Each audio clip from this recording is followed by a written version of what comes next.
कल्पना कीजिए एक ऐसे भविष्य की जहां जेलों में इतने कैदी भर गए हैं कि सरकार के पास उन्हें रखने की जगह नहीं है। पैसे की कमी, ओवरक्राउडिंग और मेंटेनेंस की समस्या। तो सरकार ने एक नया एक्सपेरिमेंट शुरू किया, टेरा नोवा प्रोजेक्ट, जिसमें 500 कैदियों को एक सुनसान आइलैंड पर छोड़ दिया गया, सिर्फ 3 महीने के राशन के साथ। आपका डियर लिसनर्स, हमारे चैनल पर स्वागत है, जहां कहानियां सिर्फ सुनी नहीं जाती, महसूस की जाती हैं। हमारी आज की मूवी है टेरा नोवा। कहानी शुरू होती है एक आदमी जेलन से, जो पहाड़ी इलाके में ठंड से कांप रहा है। फिर उसका पैर फिसलता है और वो बर्फीली नदी में गिर जाता है। लेकिन वो हार नहीं मानता, बाहर निकलता है और आगे बढ़ता रहता है। जब वो थक जाता है तो पत्थर पर बैठकर अपने अतीत में खो जाता है। जेलन को 6 लोगों की हत्या के जुर्म में उम्र कैद की सजा मिली थी। जेल में उससे गवर्नर ने पूछा था, तुम्हारा सपना क्या है? कोई समुद्र देखना चाहता था, कोई अपने परिवार से मिलना चाहता था। लेकिन एक कैदी वेजा का जवाब था, मैं जेल का गवर्नर बनना चाहता हूँ। फिर गवर्नर ने सभी कैदियों को एक शिप में भेजा। यहाँ भी सबको अलग अलग सेल्स में बंद कर दिया गया। वेजा लीडरशिप दिखाने की कोशिश कर रहा था। अपना दबदबा बनाने के लिए उसने एक आदमी को मार भी दिया। जब शिप चला तो सभी कैदी घबरा गए। उन्हें लगा कि उन्हें समुद्र में फेंक दिया जाएगा। पैनिक और स्ट्रेस में कई कैदी आपस में लड़ने लगे। इस केओस में जेलन को अपने एक साथी सीपिया की बात याद आई। सीपिया एक मेंटली डिस्टर्ब्ड व्यक्ति था, जो दीवारों पर अजीब चीजें बनाता रहता था। उसने कहा था, अब तो नर्क में भी जगह नहीं बची, इसलिए हम जैसे लोगों को उससे भी बेकार जगह जाना पड़ेगा। उस वक्त जेलन को ये बकवास लगी थी, लेकिन अब रियलिटी समझ आ रही थी। जर्नी के दौरान एलाई की गैंग एक आदमी को ढूंढने निकली, जिसे वेजा ने मारने की कोशिश की। इससे दोनों ग्रुप्स में फाइट हो गई। गार्ड्स ने आकर सिचुएशन कंट्रोल की और कैदियों को स्लीपिंग गैस से बेहोश कर दिया। आखिरकार वो सब एक सुनसान आइलैंड पर पहुंचे। यहाँ टेरा नोवा प्रोजेक्ट के हेड्स मिस्टर ओवेरियन और माटा आए थे। उन्होंने एक्सप्लेन किया कि वर्ल्ड के ज्यादातर कंट्रीज ने मृत्यु दंड देना बंद कर दिया है, लेकिन अब कैदियों को रखने की जगह कम पड़ रही है। इसलिए रशियन गवर्नमेंट ने ये प्रोजेक्ट शुरू किया है। यहाँ 3 महीने का राशन था। सैटेलाइट से हर वक्त नजर रखी जा रही थी। अगर कोई डिमांड हो तो समुद्र में बने कम्युनिकेशन सिस्टम का रेड बटन दबाकर वो डिमांड बता सकते थे। ग्रीन लाइट आने का मतलब था कि डिमांड एक्सेप्ट हो गई है।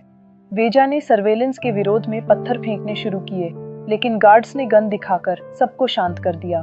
माटा ने बताया कि वो इस प्रोजेक्ट को छोड़कर भी जा सकते हैं, बस अपना नाम और रीजन बताना होगा, फिर उन्हें वापस जेल भेज दिया जाएगा। जाने से पहले गार्ड्स ने सभी की हथकड़ी की चाबियां एक साथ फेंक दी।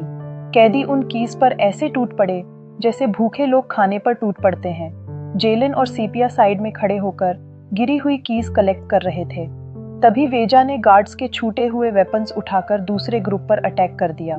हथियारों के दम पर उसकी गैंग ने दूसरे ग्रुप को दबोच लिया, लेकिन जल्दी ही काउंटर अटैक हुआ। इस फाइट में कई लोग मारे गए, जिसमें एलाई भी था। समुद्र की लहरें इतनी तेज थीं कि कुछ कैदी कम्युनिकेशन सिस्टम के पास जाते हुए डूब गए। बाकी बचे कैदियों ने स्टोर हाउस जाकर सामान बांटा। जेलन ने जल्दी से जरूरत का सामान पैक किया और वहां से निकल गया। सीपिया ने कैलकुलेशन किया कि खाना 3 महीने तक बिल्कुल नहीं चलेगा। इसके बाद जेलन ने उस जगह को छोड़ दिया। यहाँ से वो स्टोरी शुरू होती है जहाँ जेलन अकेला सर्वाइवल के लिए स्ट्रगल कर रहा है। वो अपनी फैमिली की फोटो देखते हुए इमोशनल हो जाता है। उसे कुछ आवाजें सुनाई देती हैं। उसके खाने में चूहे भरे हुए थे। फिर उसने एक छोटी सी चट्टान के नीचे शेल्टर बनाया। बारिश के बाद उसने एक बर्ड का शिकार किया। तभी सीपिया भी वहां आ गया। पहले उसने जेलन का चाकू चुराने की कोशिश की, लेकिन जेलन ने उसे पकड़ लिया। फिर सीपिया ने उसे नमक दिया टेस्ट के लिए और जेलन ने भी अपना शिकार शेयर किया। खाना खाने के बाद सीपिया ने अपना दुख बताया कि वो यहाँ से कूदकर मरना चाहता है, लेकिन उसे डर लगता है। सीपिया ने पूछा कि जिंदगी में क्या रखा है। जेलन ने भी बताया कि उसका पूरा परिवार मर चुका है और वो भी उनके साथ दफन होना चाहता है। अगर वो इस आइलैंड पर मर गया तो उसकी ये तमन्ना कभी पूरी नहीं होगी। अगले दिन उन्हें एक एयरप्लेन का मलबा मिला। जेलन को उम्मीद की किरण दिखी, क्योंकि वो एक पायलट था, लेकिन प्लेन को मूव करना 2 आदमियों के लिए इम्पॉसिबल था। जब उन्होंने फायर जलाई तो उसमें जलने वाली लकड़ियों में से जहरीला धुआं निकला। जेलन ने जल्दी से सोए हुए सीपिया को वहां से हटाया। सीपिया की आंखें खुली, लेकिन वो अजीब तरह से बिहेव कर रहा था। ठंड से बचने के लिए उन्होंने बेस कैंप जाकर कोला चुराने का प्लान बनाया, लेकिन बेस पर वेजा की गैंग का कंट्रोल था। वो बाकी सबको कैद करके रखते थे और सिर्फ एक लिमिटेड सर्कल में ही घूमने देते थे। वापसी के समय सबको भागना पड़ता था और जो आखिर में रह जाता उसे वो मारकर खा जाते थे। जब जेलिन और सेपिया कोला लेकर वापस आ रहे थे तो वेजा की गैंग ने किसी कैदी को पकड़ा। सेपिया जल्दी से चट्टान के पीछे छुप गया, लेकिन जेलिन अभी भी सो रहा था। उसे घसीटकर छुपाने के चक्कर में वेजा के लोगों ने उन्हें देख लिया और दोनों को पकड़ लिया। अगले दिन जब चेस शुरू हुआ तो सभी कैदी अंदर की तरफ भागे, लेकिन जेलिन वहीं खड़ा रहा। सेपिया उसकी जान बचाने के लिए उसे खींचकर अंदर ले गया। उन दरिंदों ने आखिरी बचे इंसान को खंभे से बांध दिया। मरने से पहले उसने पानी की मांग की तो सेपिया ने तरस खाकर उसे पानी पिलाया। अंदर सभी कैदी भागने का प्लान बना रहे थे।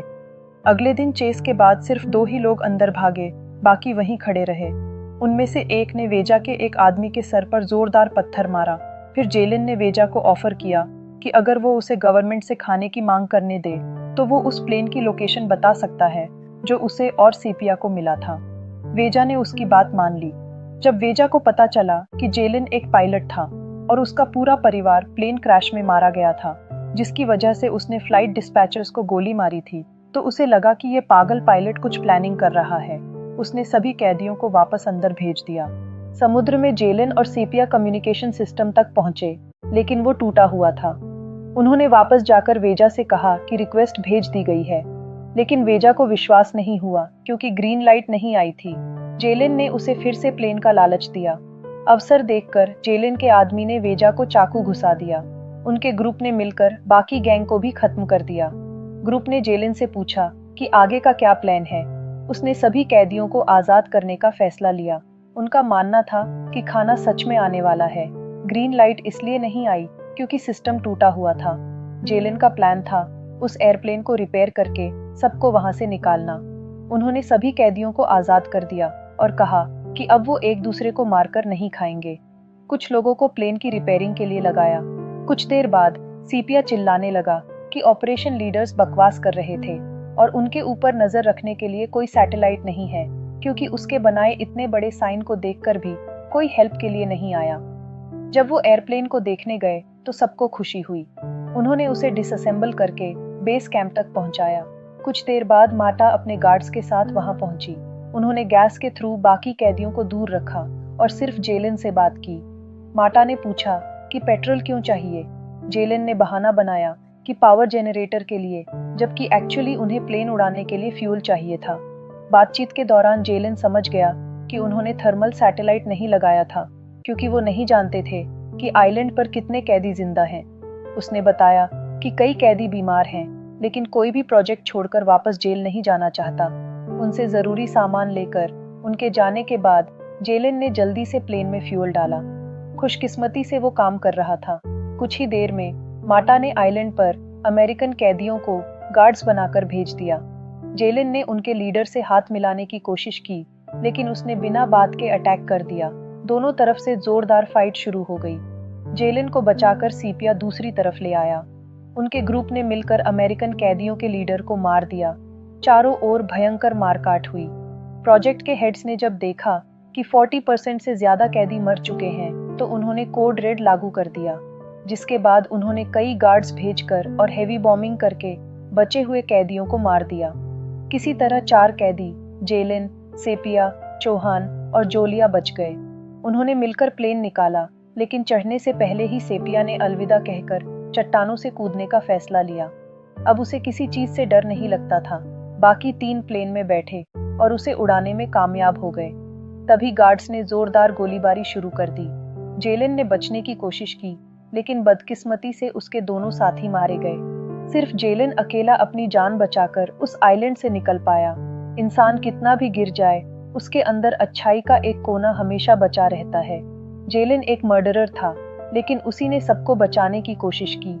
सेपिया एक मेंटली डिस्टर्ब्ड पर्सन था, लेकिन उसने किसी को पानी पिलाया और अंत में अपनी जान की परवाह न करते हुए अपने साथियों को बचाया।